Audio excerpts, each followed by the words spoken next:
Good afternoon, everyone. My name is Anna, and I'm with HTAG. And today I have Nanette from the Central Missouri Stop Human Trafficking Coalition.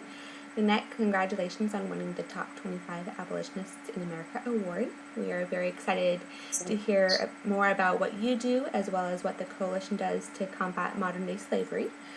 So to begin our session today, tell us more about what the Central Missouri Stop Human Trafficking Coalition does, and who you guys are, and the population that you serve. Well, we appreciate the honor and are excited to share about what we do. We actually are a young organization. We were formed in 2008, so just 5 years old. But we have an interesting history that came from another organization at the University of Missouri. It is a student organization called Stop Traffic. They had a wonderful conference that brought people from around the country to Central Missouri, the University of Missouri, for this conference on trafficking. And I believe it was the first conference on trafficking in our area. They had great speakers, they had survivors who came and shared their story, wonderful sessions that helped people that were new to the field, as well as people who came in for the conference who had been doing anti-trafficking work for many years.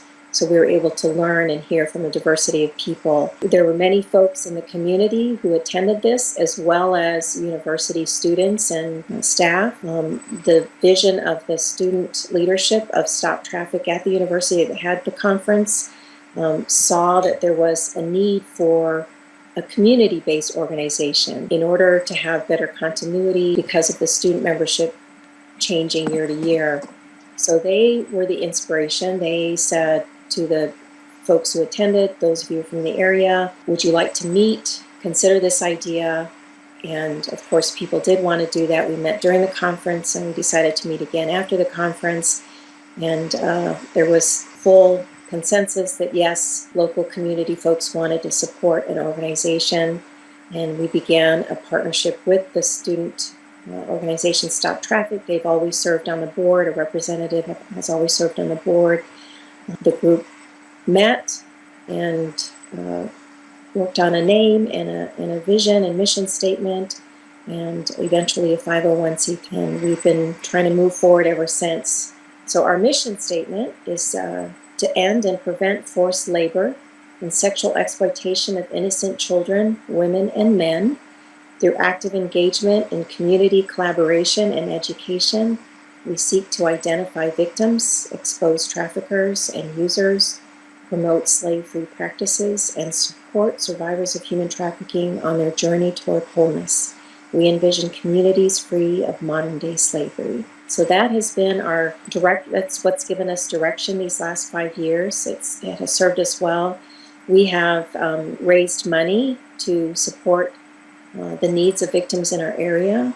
We have done a great deal of outreach and education. When we first started, we went to present to anyone and everyone who was willing to give us some time and attention. We felt like we were learning about anti-trafficking work and education on what human trafficking was while we were educating other people, but we felt like other people knew less than we did. So if we could at least tell them what we knew, we were off to a good start. Probably the greatest barrier was just having people realize that in fact it was an issue for Central Missouri to be concerned about. So we felt like if we could even accomplish that so that people had it on their radar as a local issue. So that's how we started, is just beginning some basic presentations.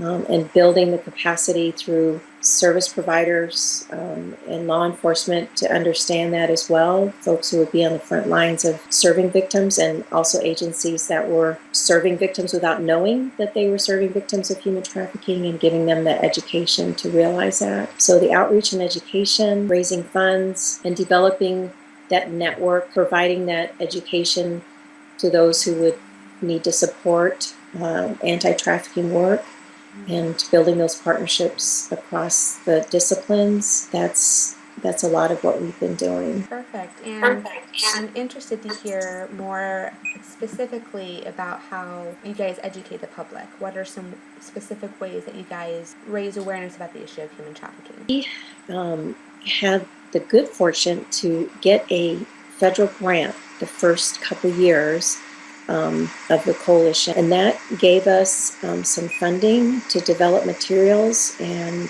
to do the outreach, to do presentations to social service providers and law enforcement through the grant. And it included outreach to 13 counties. So very early on, we had that capacity through that grant to do that extensive outreach and to do formal training. And when that grant ended, we have just continued with presentations about trafficking, whether it's a local Kiwanis group or civic group or a classroom in a school or at the university, as well as social service agencies. So we really don't say no to anyone. If anyone wants information, a presentation, whether it's informal, short at a staff meeting, or more formal, hour or 2 hour, we try to adapt to what their area of interest is and develop a PowerPoint. We use materials that are available online to order really to anyone. We just keep a stock of them, brochures and the handouts on the basics of human trafficking, labor trafficking, sex trafficking, and child trafficking, and just don't stop talking about it. Frankly, we use the media a lot here in Columbia. We have developed a good relationship with them at radio, television, newspaper reporters, making sure that every opportunity we have to highlight it, whether it's an event or whether it's National Slavery and Human Trafficking Awareness Month, whatever the opportunity we take to draw attention to this issue. We have some partners in the legislation. Again, being in central Missouri, we're close to Jefferson, where the state capital is. So we try to give opportunity for them to be a part of our work, bring them on board. We did pass here in Missouri a strengthened law to assist victims and increase prosecution penalty, but there's not been enough action of what the law provided, which was to educate law enforcement. And so what we're hoping to do next year is to have legislators who support this anti-trafficking work to ensure that law enforcement are trained across the state, because it's been 2 years since that legislation passed. And no one has stepped up to take true leadership to implement what this law called for. Folks are saying, well, I thought we passed the law. You mean there's still something we need to do? And trying to keep it on their radar that, yes, it was great. Thank you very much. It was good work. But here's what else we have to do to make this work. I know that before we began our discussion a little bit earlier, before the interview, you and I had been talking about how the Central Missouri Stop Human Trafficking Coalition has a desire to build a larger, more unified coalition across the state. And so, tying into what you just said with trying to educate law enforcement, I'm interested to hear you expand upon that idea of uniting different groups and individuals across the state to combat this issue. So, we are Central Missouri, but we have tried to take advantage of statewide networks and getting in that way because you have a much greater impact. So, for example, and I'm not sure if this is answering your question, but very recently I reached out to a school resource officer at a local high school where my daughter attends, making him aware that I was a resource to him and that we wanted education. I thought, I'd start in my own backyard and get some education through this to the students and to administration. And he happens to be the president of the State School Resource Officer Association and happened to have plans for a conference that just happened very recently and gave the coalition opportunity to have a presence there with information there to connect with law enforcement folks who are in the schools, which they're a very key group of law enforcement folks from around the state. And an opportunity to speak at the conference as well. And so while we're Central Missouri, we know that to truly have an impact, we need to have those partnerships that really go across the state. So that's one example of how we started at a local level, but then had that opportunity at a broader level. And we actually now have been invited to be a part of the ongoing training to school resource officers and bring that component of human trafficking to their regular training. So we're very excited about that. There is Truckers Against Trafficking, a wonderful anti-trafficking organization that we have connected with, and in learning from them who the partners are within the state of Missouri. We found that the Missouri Trucking Association is a partner. So I went to meet the CEO of the Missouri Trucking Association and created a more local partnership rather than just the partnership that that state organization had with a Truckers Against Trafficking organization, to have that partnership at a local level, and how we can support what they're doing to try to inform their trucking industry, and to have that personal contact with us right here in Missouri, to know that we're doing the work as well and supporting them, and eager for their work in this area. So that's an example of trying to connect. There's folks that are having trainings in other areas, so we try to make sure we let people in our area know, so we can take advantage of what we're having within our own state. Try to, I guess, in our own relationships, trying to stay connected with the folks around the state. I think because we have a vision for communities free of modern day slavery, even though we are located in central Missouri, we really always have in our mind, how can this effort be more comprehensive, and what can we do to help it be more comprehensive? And even though we are definitely looking at the agencies and the folks and the needs of victims right in our area, we always have our eye out too for that larger impact. Yeah, definitely. Thank you for that. It's encouraging to hear how you are not only working within your own organization to combat human trafficking, but also reaching out to other organizations both locally and statewide to have a more unified and more effective impact fighting human trafficking. So yes, it definitely answers my question, so thank you for that. What would you say sets your specific coalition apart from other anti-trafficking organizations, maybe within your own territory of Missouri, or statewide, or even nationwide? That's a good question.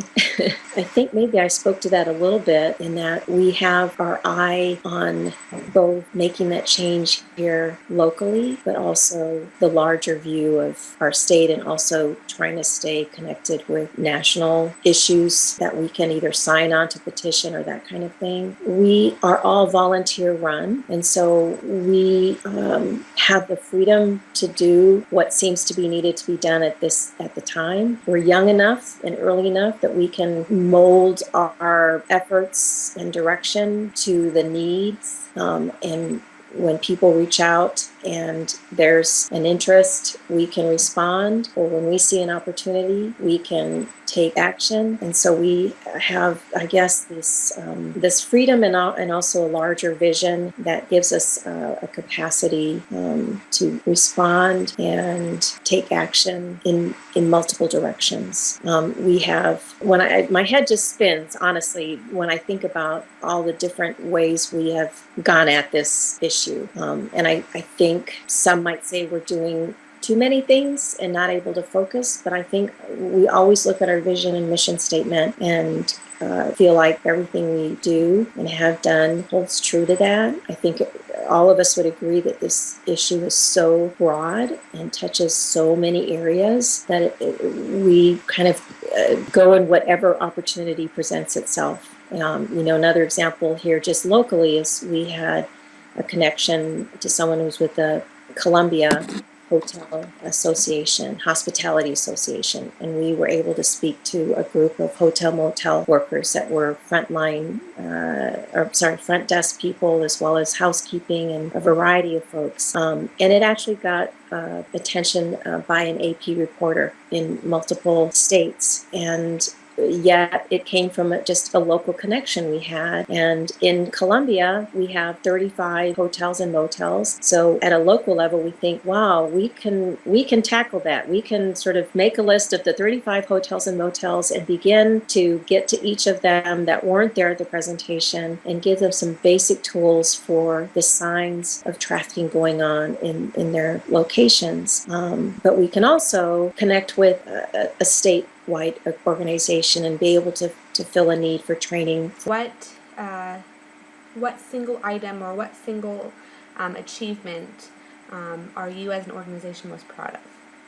I think we feel like the level of awareness that's been raised through our efforts has been pretty tremendous. We, as I said, have been willing to go to every nook and corner in front of any group at any time, and sometimes traveled great distances and to accommodate. We feel like it is becoming known that there is human trafficking, that it is a local issue.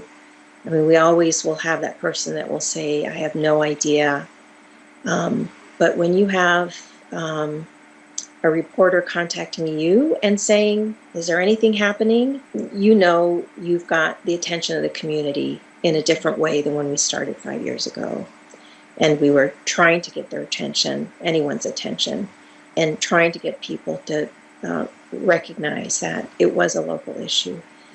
And I think I would say that all the different ways that we have reached out through events, through the presentations, through the website, through all the different ways, we've just tried to really make sure that there was no question in anyone's mind that this is an issue for us here at home. I have to say, when we had a case here in Columbia, specifically in central Missouri, we used the press release from that specific crime to be on the top of our packets that we handed out. And it was not a pretty kind of handout.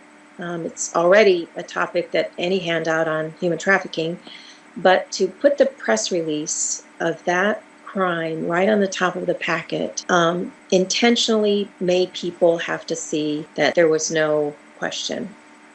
It was kind of a difficult thing to do because we'd have to say, this is not easy reading, but we want to make sure that there's no question in your mind. And I've shared that idea with other people. The press releases, it's not a newspaper article. It's not somebody's opinion. It's not something written by somebody that maybe folks know or maybe they don't. It's a press release from, Department of Justice. And there's no questioning that. And of course it says, these are allegations, but it's still pretty hard to miss that there's something going on in our community. We have a billboard up on I-70 that was just put up this year that has the coalition logo. It has that toll-free number. I have to say that in everything we do, we let people know that there's that National Human Trafficking Hotline number. And I know that we all do that. So that's part of that message. If people learn about something this terrible, the first thing they want to know is, what can I do? And we always make sure that there is something they feel like they can do, including being aware enough that now, if you notice something, there's a number to call. So we're proud of that billboard, but that's just one of the ways that we have made sure that there's no question in anyone's mind that this is an issue for us here in central Missouri. Definitely. And what have you guys found to be the most challenging in your organization's fight against human trafficking? I want to say that awareness piece, it has a ripple effect. So it's not just, okay, now we know, but that and the empowerment to then take action. And that's really the point of that it ultimately, that information, that awareness ultimately then creates change, and it has a ripple effect of them then educating others. And the more people and the more areas in our community that education is there, then the more likely we are to see that it's going on and be able to report and make a difference. People want to do more than just have a toll-free number. Really work hard to make sure they know that the fact that they are educated now and have an awareness is so key. And it is hard for that to be enough for people, because it's not like they can walk out and then suddenly like, okay, I see it, I'm going to call the number today. And, it's not so immediate. And yet we all know that you may be that one person in that one moment in time where you notice something and could make all the difference. I think there's a challenge in that, because there's so much of a desire when people are educated to really go and do something. And of course, we say you can contribute funds. There's really a long list of things that people can do. They can do a documentary screening. They can have a book club, a book about written by a victim, and there really are many things. But it's not the same thing that people are looking for when they walk out of a room and hear that there's an issue of trafficking.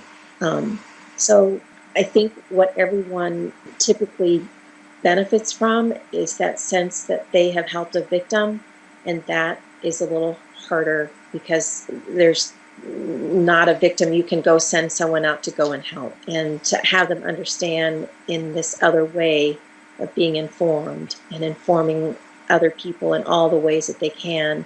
I'm not sure they always understand how critical that is. I always encourage people, okay, there's 10 of you in the room, but each of the 10 of you have other circles of influence. And I always wait for that call to say, okay, now I heard you at this and I want to go now have you come and talk to this other group. I wish that happened more and more. And I don't know that they realize how critical it is that they take that information, but then open up an opportunity for another group and other groups of people that they know to have that same information and that same then ability to perhaps make that call because of being informed.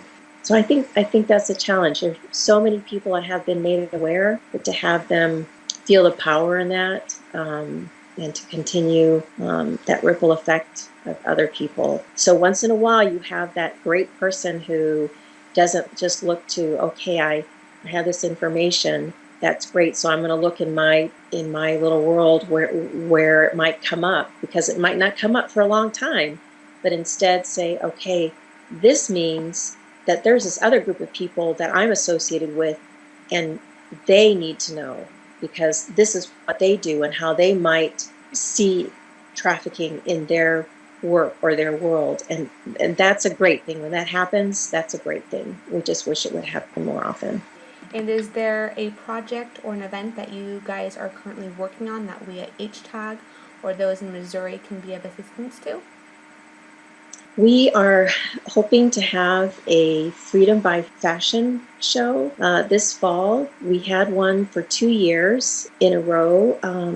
And then last year, just with the change of volunteers, we had a different kind of educational event, but it was a very successful one when we did have it. And so that's what we're moving towards this fall. We have a Freedom Walk in the spring that helps raise money. It's actually hosted by a partner organization, but the funds that are raised help our organization and another anti-trafficking organization. But that's been we've had 4 years folks involved in doing a walk. But this fall event, we really want to bring attention to how individuals in our practices, our everyday practices, which is another answer in terms of people say, what can I do, is the different ways they can make choices, whether it's just in the coffee or buying a gift from fair trade or whatever, because we know that it's not easy to just live slave-free from one day to the next and make that big a change. But to lift up and sort of celebrate the creativity of our local designers and lift up the ways that we can have fair trade in our lives and have it just also be fun with the fashion show. We had a couple hundred people the first year we did it, and we were very pleased at the variety of the people, the diversity of people that came, and the number of people who participated in making the event successful, and in the fashion show, and being a model or being involved as a designer or being a vendor. So we hope to bring that energy and bring all the different folks involved in lots of different ways. So that's what we're hoping to do this fall. Awesome. And last question to wrap up our session. What do you suggest that viewers can do to raise awareness of the social indecency in their own communities across the country? One of the things we tell people every time we speak to any group is that really we don't have a good excuse for not becoming aware. There's so much online. There's so much in the news. There's so many great organizations, as well as different state departments that have great information, links to news releases, both national and international, to use those tools and to share those ways of learning with other people, to connect their own community with relevant news of this crime going on. I know that every region says, well, that's somewhere else that's happening, but it won't, I don't believe, take a lot of research to find examples that would be relevant to your very own community. I did want to mention, we had a graduate student who did a wonderful mapping project of the risk of trafficking in our whole state, and it was based on demographics and the types of businesses and the sizes of businesses and the economy in the different areas around the state. And that has become a great state tool that we are just now being able to utilize, because people see their own area in the state and go, oh my gosh, it's a dark blue or it's a light blue, or why is it a darker blue? Because she showed the risk by the degree of the darkness of a color, and so it's pretty stark. And so that was just another way where we could let people see how it's relevant in their school, for their whatever age group, whatever their business, whatever their part of town they're in. There are so many examples of what trafficking looks like, how it happens, the variety of victims, the variety of risks are so many and so great that you find those ways that you can show the risk and tie it into making it relevant for the different groups of people that you can reach out to in your own community. Perfect. Well, thank you so much for sharing that bit of information, as well as information on what the Central Missouri Stop Human Trafficking Coalition does as a whole. It's exciting to hear that you guys are making an impact in your community and really bringing awareness about this issue of human trafficking. So thank you for spending time with us today to share with us what you guys do, as well as the day-to-day operations of your organization.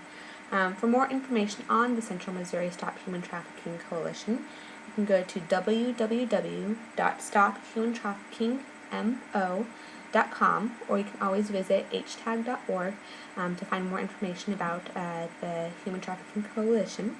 Thank you for joining us today. We appreciate you tuning in and learning more about the specific organization. I'm Anna, and I'm an abolitionist.